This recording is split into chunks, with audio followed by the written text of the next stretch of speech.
Hello दोस्तों, आपके अपने YouTube channel update TET CTET में आप सभी का स्वागत है। आज की वीडियो में दोस्तों हम समझने वाले हैं मूल्यांकन। हम देख रहे हैं डीएलएड थर्ड सेमेस्टर शैक्षिक मूल्यांकन एवं मापन। तो दोस्तों मापन को हमने समझ लिया था। आज की वीडियो में हम मूल्यांकन समझने वाले हैं। मापन में हमने क्या समझा था कि मापन के अंक कितने होते हैं, 3 होते हैं।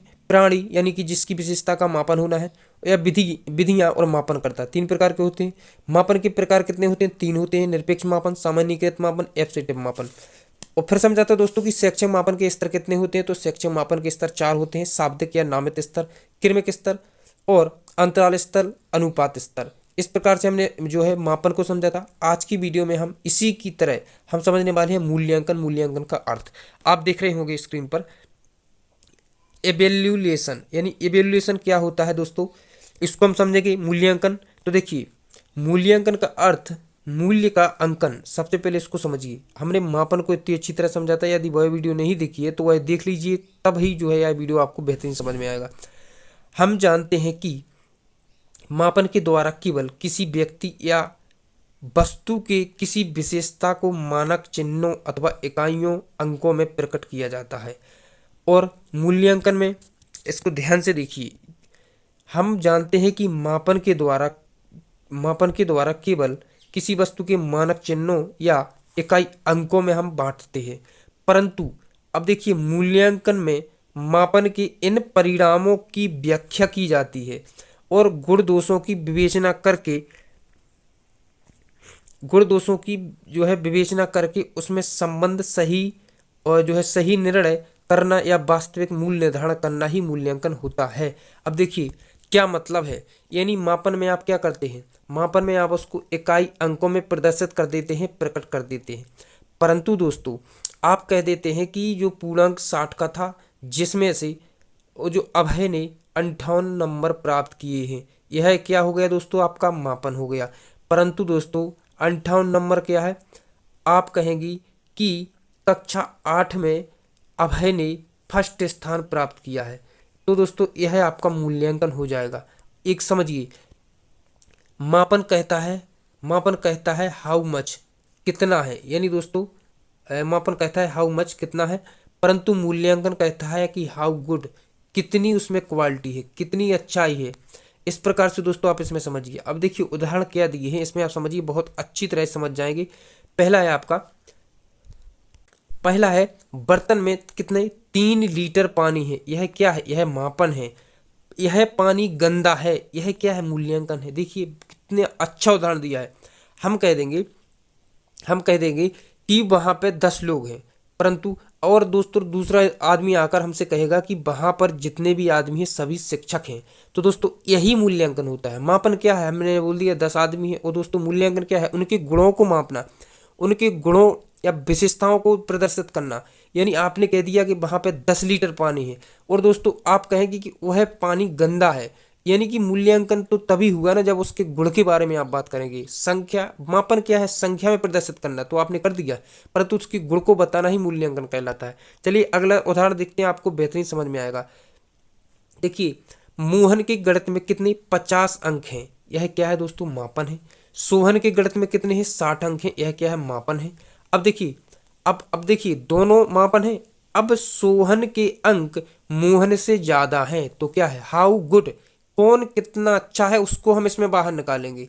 तो सोहन के अंक मोहन से ज्यादा है, यही मूल्यांकन कहलाता है दोस्तों। जो गणितीय रूप को, उसकी गुण को पहचानना, अच्छे को पहचानना, बेस्ट को पहचानना ही मूल्यांकन कहलाता है। अब देखिए आगे आप समझिए। मापन क्या कहता है, अंक प्रकट करता है मापन, परंतु मूल्यांकन क्या कहता है, गुण को दिखाता है। मूल्यांकन हमेशा गुण को दिखाएगा। यानी कि आप कहेंगे सोहन और मोहन कक्षा 5 में पढ़ते हैं, और दोस्तों जो है एक और इंसान आकर आपसे कहेगा कि सोहन से मोहन बेस्ट है, तो दोस्तों जो बेस्ट की बात करेगा वही मूल्यांकन होगा। मापन तो यही है कि भी साथ साथ पढ़ते हैं, परंतु उनमें से जिसके नंबर ज़्यादा आए हैं वह फर्स्ट आया है, उसी को पहचानेंगे, यानी उसी को जो है मूल्यांकन कहा जाएगा। आप यहाँ देख सकते हैं कि दोनों के 50, एक के 60 नंबर आए हैं, परंतु दोस्तों सोहन के अंक मोहन से ज़्यादा हैं, तो दोस्तों यही मूल्यांकन कहलाएगा। देखिए आप इसमें समझ सकते हैं कि अंकों को, देखिए अंकों को मूल्य प्रदान करना ही मूल्यांकन कहलाता है। आप जैसे अंक हैं यहाँ पे आप देख रहे होंगे, यहाँ पे 50 अंक दिए हैं और दोस्तों 60 अंक दिए हैं। इनको मूल्य प्रदान कैसे किया गया? ऐसे किया गया कि मोहन के अंक सोहन से ज्यादा हैं, तो जो इसके जो अंक हैं इन्हीं को मूल्य प्रदान करना ही मूल्यांकन होता है दोस्तों। तो इसमें हमने मूल्य प्रदान कर दिए, यानी कि मूल्यों को पहचाना, गुण को दिखाना ही जो है मूल्यांकन होता है। इस प्रकार से दोस्तों आप समझ गए होंगे वास्तव में मूल्यांकन होता क्या है। चलिए हम देखते हैं आगे। अब देखिए हम देखते हैं मूल्यांकन की परिभाषाएं। आप देख रहे होंगे रेमर्स एवं गेज के अनुसार इन्होंने मूल्यांकन की परिभाषा दी है कि मूल्यांकन के अंतर्गत व्यक्ति या समाज दोनों की दृष्टि से जो अच्छा है उसको हम मानकर चलते हैं। तो दोस्तों किसको मानकर चलते हैं? जो बेस्ट है, यानी कि गणित में सोहन के 50 आए थे, मोहन के 60 आए थे, तो जो बेस्ट है यानी कि सोहन से मोहन बेस्ट अच्छा है और अच्छे नंबर आए हैं, तो दोस्तों उसी को हम मानकर चलेंगे। यानी इनका कहना है कि जो व्यक्ति समाज दोनों की दृष्टि में अच्छा होता है उसको मानकर हम चलते हैं, उसी को हम मूल्यांकन कहेंगे। दोस्तों थोड़ी तबीयत खराब होने की वजह से आपको आवाज़ डिफरेंट आ रही होगी, परंतु ठीक है करते हैं। देखिए डांडेकर के जो अनुसार है जो परिभाषा, इसको समझिए। मूल्यांकन हमें यह बताता है कि, ध्यान से देखिए, मूल्यांकन बताता है कि बालक ने किस सीमा तक शैक्षिक उद्देश्यों को प्राप्त किया है। आप इस मूल्यांकन के द्वारा ही पता लगा सकते हैं कि जो शैक्षिक उद्देश्य हैं बालक ने किस प्रकार से प्राप्त किए हैं। अगला है कि मूल्यांकन शैक्षिक प्रक्रिया का एक अंग है। दोस्तों मूल्यांकन केवल शैक्षिक प्रक्रिया से जुड़ा हुआ नहीं है, मूल्यांकन केवल शैक्षिक प्रक्रिया से जुड़ा नहीं है बल्कि जीवन के प्रत्येक पहलू से जुड़ा है। जीवन के प्रत्येक पहलू से जुड़ा है। मापन क्या है? मापन सिर्फ और सिर्फ शैक्षिक जो प्रक्रिया है उससे ही जो है जुड़ा हुआ है, और मूल्यांकन होता है दोस्तों उससे जो है शिक्षा के अलावा भी जीवन के प्रत्येक पहलू से जुड़ा हुआ है। अब देखिए जैसे उदाहरण समझिए कैसे जुड़ा हुआ है जीवन के हर क्षेत्र से। तो देखिए डॉक्टर अपनी दवा की प्रभावशीलता का मूल्यांकन रोगी की स्वास्थ्य में सुधार से करता है। मान लीजिए यदि आपने दवा कर दी, यानी डॉक्टर ने दवाई कर दी, तो दोस्तों वह कैसे अपना मूल्यांकन करता है? जो उसका स्वास्थ्य होता है उसी के देखते हुए वह समझेगा कि वास्तव में रोगी में सुधार आया है या नहीं। बाग का मालिक, देखिए बाग का जो मालिक होता है अपने बाग का मूल्यांकन उसकी सुंदरता के आधार पर करता है, कि दोस्तों वह देखकर ही बता पाता है वास्तव में कि हमारा बाग किस प्रकार से जो है फल फूल रहा है। तो दोस्तों देखिए ठीक इसी प्रकार शिक्षक अपने प्रभावी शिक्षण का मूल्यांकन विद्यार्थी में हुए अपेक्षित व्यवहार परिवर्तन के आधार पर ही कर पाएगा। तो दोस्तों क्या है? मूल्यांकन के द्वारा हम जो है डॉक्टर अपनी जो है स्वास्थ्य, रोगी की स्वास्थ्य को देखकर पता लगाता है, और माली जो है बाग की सुंदरता को देखकर मूल्यांकन करता है, और इसी प्रकार शिक्षक भी अपने विद्यार्थी में हुए परिवर्तन के आधार पर ही मूल्यांकन करता है। तो दोस्तों इसमें हमने देखा परिभाषाएं, अब देखते हैं आगे। अब देखिए मूल्यांकन की कुछ और परिभाषाएं दी हैं, जैसे कोठारी आयोग के अनुसार एक परिभाषा दी गई थी। इसमें आप समझिए कि मूल्यांकन एक क्रमिक प्रक्रिया है, यह संपूर्ण शिक्षा प्रणाली का एक अभिन्न अंग है, और यह शिक्षण लक्ष्यों से घनिष्ठ रूप से संबंधित है। यानी दोस्तों इनका मानना था कि जो मूल्यांकन है यह शिक्षा से अलग नहीं किया जा सकता है, इसके बिना हम शिक्षा का पता नहीं लगा सकते हैं कि बच्चे कितना सीख रहे हैं। और दोस्तों शिक्षण से इसका बहुत ही घनिष्ठ संबंध है, यह कोठारी आयोग का मानना है। अगला है देखिए एनसीईआरटी के अनुसार। अब दोस्तों अगर बात की जाए एनसीईआरटी के अनुसार आपकी मूल्यांकन की परिभाषा क्या दी है, तो समझिए इन्होंने कहा है कि शैक्षिक मूल्यांकन एक प्रक्रिया है जिसके द्वारा यह ज्ञात किया जाता है कि उद्देश्य किस सीमा तक प्राप्त किए गए हैं, कक्षा में दिए गए अधिगम अनुभव कहाँ तक प्रभावशाली सिद्ध हुए हैं, और कहाँ तक शिक्षा के उद्देश्य पूर्ण किए गए हैं। इसका हम मूल्यांकन के द्वारा ही पता लगाते हैं। अगला है देखिए दोस्तों, यह मोस्ट इंपॉर्टेंट है, बहुत ही महत्वपूर्ण है। शैक्षिक मूल्यांकन की प्रक्रिया जो जॉन डीवी के अनुसार जो प्रक्रिया है 3 भागों में बांटी गई है, इसको आप समझ लीजिए पेपर में बहुत ही अधिक जो है रिपीट होता है। देखिए जॉन डीवी के अनुसार शैक्षिक मूल्यांकन की प्रक्रिया को किस प्रकार से इन्होंने विभक्त किया है। तो देखिए सबसे पहले आप इसमें समझिए, देखिए जॉन डीवी के अनुसार शैक्षिक मूल्यांकन एक त्रिमुखी प्रक्रिया है, इनका मानना है। यदि आपसे प्रश्न पूछा जाता है कि बताइए शैक्षिक मूल्यांकन एक कैसी प्रक्रिया है, या पूछा जाए कि जेएनडीबी के अनुसार शैक्षिक प्रक्रिया के कितने अंग हैं। तो देखिए इन्होंने बताया कि एक तो सबसे पहले शिक्षण उद्देश्य होगा, यानी आप जब पढ़ेंगे तो आपका कोई लक्ष्य होगा, कोई उद्देश्य होगा, कोई एम होगा, कोई पर्पज होगा, कोई गोल होगा कि हम यह किस उद्देश्य से इसको हम पढ़ रहे हैं, यानी दोस्तों इंस्ट्रक्शनल आपका ऑब्जेक्ट। फिर देखिए इसके बाद अधिगम अनुभव, यानी अनुभव होगा आपको। और दोस्तों मूल्यांकन के उपकरण या व्यवहार परिवर्तन, यानी दोस्तों जब आप शिक्षण करेंगे उद्देश्य को मान करके शिक्षण करेंगे तो आपको क्या सीखने में अनुभव प्राप्त होगा, यानी कि लर्निंग एक्सपीरियंसेस।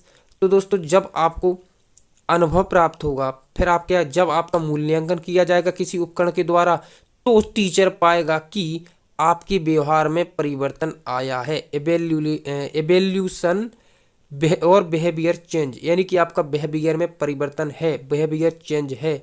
तो दोस्तों वह मूल्यांकन के द्वारा ही पता लगाएगा। तो दोस्तों पहले आप पढ़ने का कोई उद्देश्य होना चाहिए, और जैसे ही आप पढ़ने का उद्देश्य होगा आप पढ़ाई स्टार्ट करेंगे तो आप अनुभव करेंगे और अधिगम को सीखेंगे, यानी दोस्तों जो आप पढ़ेंगे वह परीक्षा में बेहतरीन तरीका से लिख पाएंगे। और जब आप लिख पाएंगे दोस्तों आपका मूल्यांकन किया जाएगा तो शिक्षक मानेगा कि वास्तव में आपके जो व्यवहार में परिवर्तन आया है। इसी प्रकार से जॉन ड्यूवी ने 3 प्रकार की जो है इसमें अंग बताए हैं। अब देखते हैं दोस्तों आगे, इसको आप समझ गए होंगे, बहुत ही महत्वपूर्ण है। देखिए जॉन ड्यूवी ने जो 3 प्रकार बताए हैं शिक्षण के उद्देश्य, क्या मतलब है इनका समझिए। देखिए उनका मानना है कि बालक एवं समाज के हित को देखते हुए हम शिक्षा के द्वारा बालक के व्यवहार में जिन परिवर्तनों को करना चाहते हैं वे शिक्षण उद्देश्य कहलाते हैं।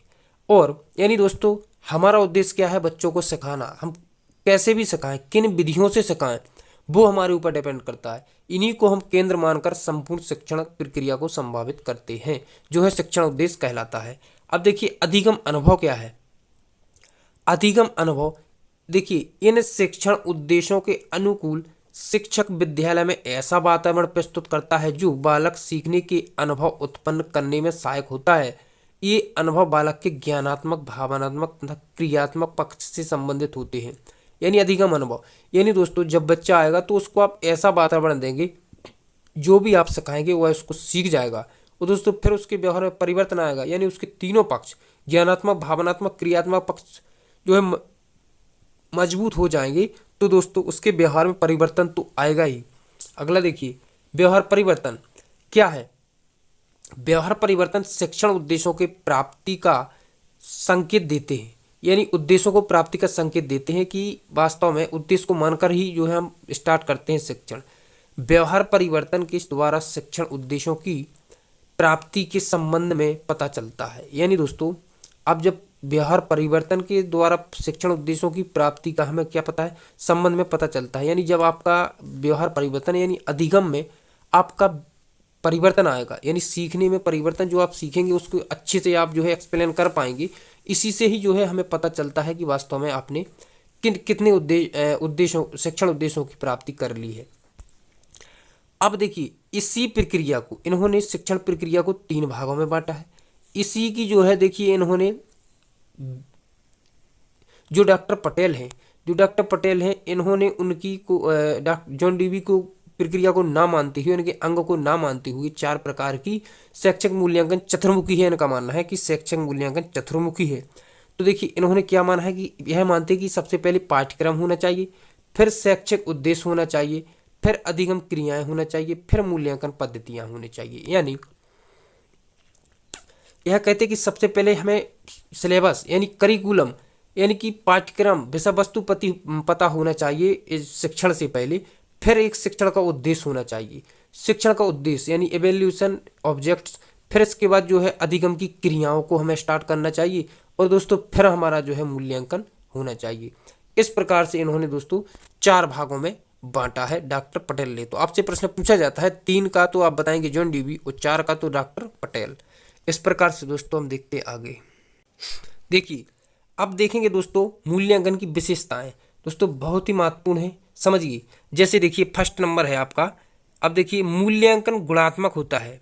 कैसा होता है दोस्तों, मूल्यांकन गुणात्मक होता है, परंतु मापन कैसा होता है दोस्तों, मापन यहाँ पे हो जाता है संख्यात्मक होता है। तो देखिए मूल्यांकन गुणात्मक होता है क्योंकि मापन में केवल अंक प्रदान किए जाते हैं, जबकि मूल्यांकन में उस वस्तु के गुण और दोषों को सभी की विवेचना की जाती है। फिर देखिए नेक्स्ट देखेंगे कि मूल्यांकन प्रेरणात्मक होता है, क्योंकि यह बच्चों के आगे और अच्छा करने की प्रेरणा देता है। फिर देखिए अगला है कि मूल्यांकन निदानात्मक होता है क्योंकि मूल्यांकन का उद्देश्य बच्चों की कमियों का पता लगाना है। देखिए मैंने बताया था आपको कि बच्चों की कमियों को पता लगाना दोस्तों निदानात्मक कहलाएगा।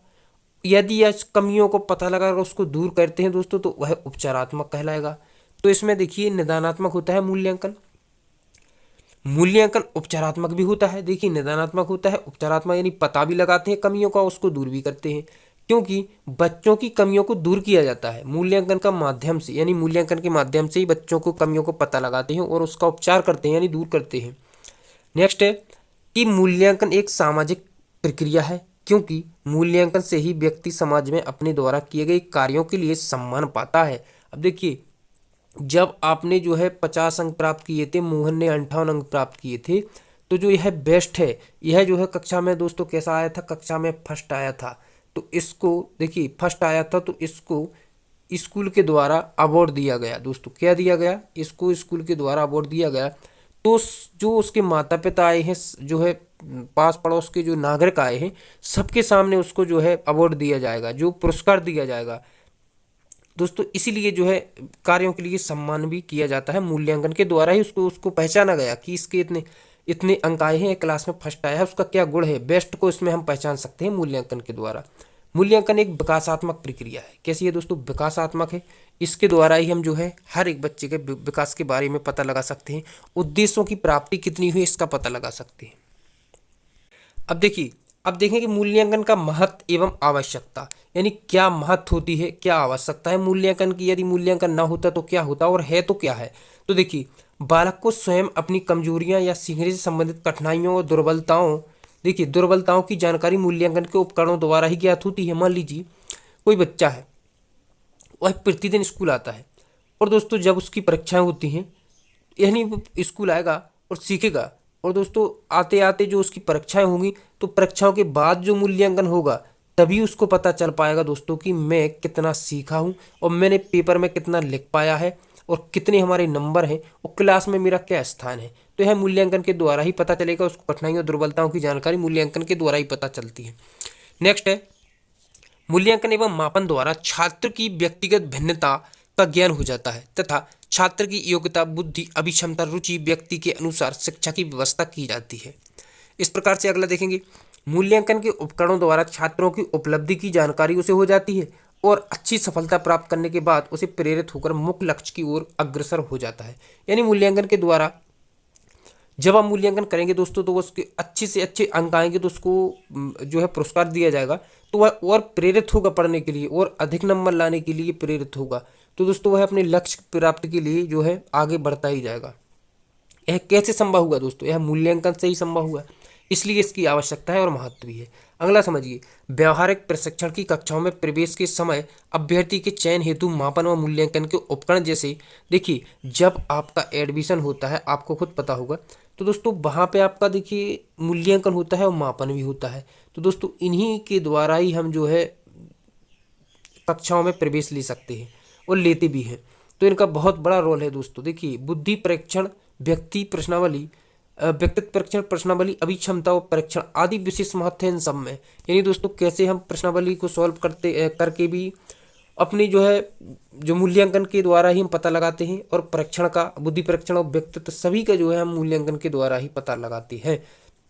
तो दोस्तों इसका देखिए क्या आवश्यकता है, क्या मूल्य है, आप समझ गए होंगे। इस प्रकार से दोस्तों आज इस वीडियो में इतना ही। तो दोस्तों हमने क्या समझा, मूल्यांकन क्या होता है, मूल्यांकन कैसी प्रक्रिया है। तो दोस्तों मूल्यांकन एक त्रिमुखी प्रक्रिया है जो जॉन डूवी द्वारा कहा गया है। किस शिक्षण उद्देश्य होना चाहिए, अधिगम अनुभव होना चाहिए, मूल्यांकन के उपकरण और व्यवहार परिवर्तन। और दोस्तों मूल्यांकन के कितने पक्ष होते हैं, तो 3 पक्ष होते हैं, संज्ञानात्मक और भावात्मक और कौशलात्मक या क्रियात्मक। इस प्रकार से दोस्तों हमने समझा मूल्यांकन के बारे में।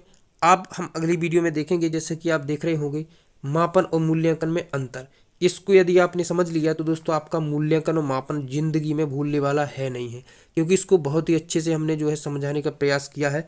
अच्छे जो है इसमें नोट्स बनाए हैं आपके लिए दोस्तों, हैंड रिटन नोट्स के माध्यम से मैं लिखता हूँ, फिर आपके लिए जो है पीडीएफ बनाता हूँ और फिर आपके साथ जो है शेयर करता हूँ। तो दोस्तों आपके लिए भी बहुत मेहनत लगती है।